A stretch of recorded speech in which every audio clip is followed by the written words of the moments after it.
जय जिजाऊ, जय शिवराय आणि मी कल्याणी। तर मैत्रिणींनो, हा व्हिडिओ काही फेक नाही आहे, हा रिअल आहे। कारण मला स्वतःचा अनुभव आला आणि तोच अनुभव मी तुमच्यासोबत या व्हिडिओने शेअर करत आहे।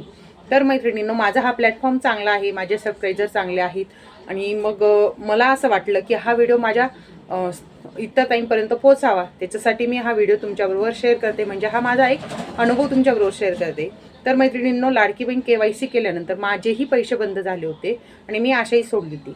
पण एक दिवशी TV बघताना आदिती तटकरे यांचं मी न्यूज बघत होती आणि त्या न्यूज लाडकी बहीण योजनेबद्दल सांगत होते।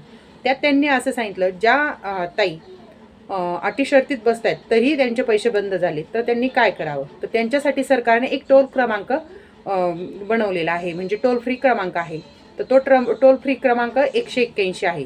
तर मी तो लगेच ट्राय केला, पण त्या दिवशी तो लागला नाही। त्यानंतर 2 दिवसात मी ट्राय केला आणि तो लागला।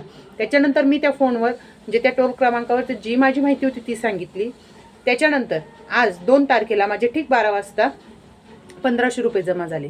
राहिलेले ते नाही भेटले, पण जानेवारीचा हप्ता जो होता तो मला मिळालेला आहे 1500 रुपये। हे मात्र खरं।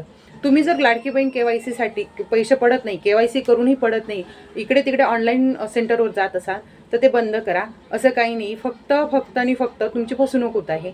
पण तुम्हाला आता हा टोल फ्री क्रमांक आहे, हा 181 याचा कसं ट्राय करायचं आहे।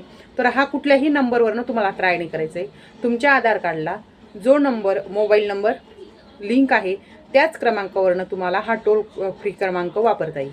हे मात्र लक्षात असू द्या।